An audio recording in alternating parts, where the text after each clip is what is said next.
দিনের শেষে কি প্রায়ই ক্লান্ত লাগে, কিংবা ব্লাড প্রেশার কি সবসময় চিন্তায় রাখে? দেখুন, আমাদের রোজকার জীবনে এই সমস্যাগুলো এখন খুবই সাধারণ হয়ে গেছে। কিন্তু একবার ভাবুন তো, যদি এর সমাধানটা আমাদের হাতের কাছের একটা সাধারণ সবজির মধ্যেই লুকিয়ে থাকে।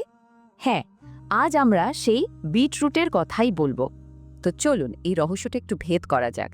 পুষ্টিবিদরা কিন্তু একে শুধু একটা সাধারণ সবজি হিসাবে দেখেন না, তাদের কাছে এটা একটা মিরাকল ফুড, মানে একটা সুপার ফুড। কিন্তু কেন, কি এমন আছে এই মাটির নিচের লাল রঙের সবজিটার মধ্যে যা একে এতটা স্পেশাল করে তুলেছে? এর একটা খুব ইন্টারেস্টিং ডাকনাম আছে, রক্ত তৈরির কারখানা। এই নামটা শুনলেই কিন্তু এর সবচেয়ে বড় গুণটা সম্পর্কে একটা ধারণা পাওয়া যায়, তাই না? চলুন জেনে নিই কিভাবে এটাই নামটা পেল। আচ্ছা, প্রথমে এর পুষ্টিগুণের দিকে তাকানো যাক। এই যে সাধারণ দেখতে একটা সবজি, এর ভেতরে কিন্তু আয়রন, ফলিক অ্যাসিড আর ভিটামিন সি এর মতো জরুরি পুষ্টি উপাদান একদম ঠাসা। আর সবচেয়ে ভালো খবরটা হলো, একটা সময় ছিল যখন এটা শুধু শীতকালেই পাওয়া যেত, কিন্তু এখন আর সেই দিন নেই। এখন এটা প্রায় সারা বছরই পাওয়া যায়। মানে এর অসাধারণ সব উপকারিতা পাওয়া এখন আগের চেয়ে অনেক সহজ। এবার তাহলে এর পেছনের বিজ্ঞানটা একটু দেখে নেওয়া যাক। আসলে এর ভেতরে এমন কিছু রাসায়নিক উপাদান আছে যেগুলোই একে এতটা শক্তিশালী করে তুলেছে। এর মধ্যে একটা জাদুকরী উপাদান হল নাইট্রেট। এটা যখন আমাদের শরীরে যায়, তখন নাইট্রিক অক্সাইডে পরিণত হয়। আর এই নাইট্রিক অক্সাইডের কাজ হলো রক্তনালীকে একটু রিল্যাক্স করা, মানে প্রসারিত করা। এর ফলে কি হয়? হাই ব্লাড প্রেশার নিয়ন্ত্রণে চলে আসে, আর আমাদের হার্টও সুস্থ থাকে। এরপর আছে লুটেইন। এটা একটা দারুণ অ্যান্টিঅক্সিডেন্ট, যা আমাদের চোখের জন্য খুবই দরকারি। এটা আমাদের চোখের রেটিনাকে নানা রকম ক্ষতি থেকে বাঁচায় আর দৃষ্টিশক্তি ভালো রাখতে সাহায্য করে। আর একটা খুব গুরুত্বপূর্ণ উপাদান হলো বেটেইন। এটা আমাদের লিভারের জন্য একজন বিশ্বস্ত বন্ধুর মতো কাজ করে। এটা লিভারে ফ্যাট জমতে দেয় না, আর শরীর থেকে টক্সিন বা দূষিত পদার্থ বের করে দিয়ে ভেতর থেকে আমাদের সিস্টেমটাকে পরিষ্কার রাখে। তো আমরা মূল উপাদানগুলো তো জানলাম, এখন দেখা যাক এগুলো আমাদের শরীরের গুরুত্বপূর্ণ অঙ্গগুলোর ওপর ঠিক কিভাবে আর কতটা কাজ করে।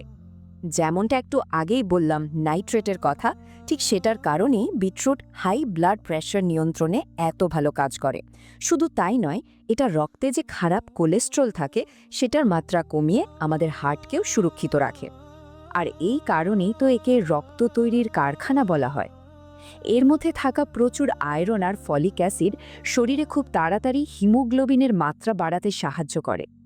যাদের অ্যানিমিয়া বা রক্ত স্বল্পতার সমস্যা আছে, তাদের জন্য এটা দারুণ কার্যকর। এবার একটা অবাক করা তথ্য দিচ্ছি। গবেষণা বলছে, যারা গাঁটের ব্যথা বা আর্থ্রাইটিসে ভুগছেন, তারা যদি নিয়মিত বিটরুট খান, তাহলে তাদের ব্যথা প্রায় ৩৩% পর্যন্ত কমে যেতে পারে। ভাবা যায়? এটা কিন্তু সত্যি একটা অসাধারণ ব্যাপার। শরীরের ভেতরটা তো না হয় ঠিক হলো, কিন্তু বাইরের সৌন্দর্যের কি হবে? চলুন এবার দেখি আমাদের ত্বকের জন্য বিটরুট কতটা উপকারী। বিটরুট আসলে রক্তকে ভেতর থেকে পরিষ্কার করে, আর তার ফলে ত্বক একদম স্বাভাবিকভাবে উজ্জ্বল আর প্রাণবন্ত হয়ে ওঠে। শুধু তাই না, এর রস চোখের নিচে ডার্ক সার্কেল কমাতে পারে, এমনকি ত্বকের বলিরেখা কমাতেও সাহায্য করতে পারে। এতক্ষণ তো আমরা জানলাম যে বিটরুট কেন খাওয়া দরকার। এখন আসল প্রশ্ন হলো, এটা খাবো কিভাবে? আসুন এর কিছু সহজ উপায় জেনে নেওয়া যাক। দেখুন, বিটরুট খাওয়ার অনেক উপায় আছে, তবে যদি এর থেকে সবচেয়ে বেশি পুষ্টিগুণ পেতে হয়, তাহলে এর জুস বা রস করে খাওয়াটাই সবচেয়ে ভালো। বিশেষ করে সকালে খালি পেটে খেলে এর উপকারিতা সবচেয়ে বেশি পাওয়া যায়। এছাড়া কাঁচা সালাদ হিসেবে বা পাউডার হিসেবেও এটা খাওয়া যেতে পারে। তবে হ্যাঁ, সব ভালো জিনিসেরই কিছু নিয়ম থাকে। বিটরুটের ক্ষেত্রেও কিন্তু কিছু বিষয় আমাদের সবার মাথায় রাখা খুব জরুরি।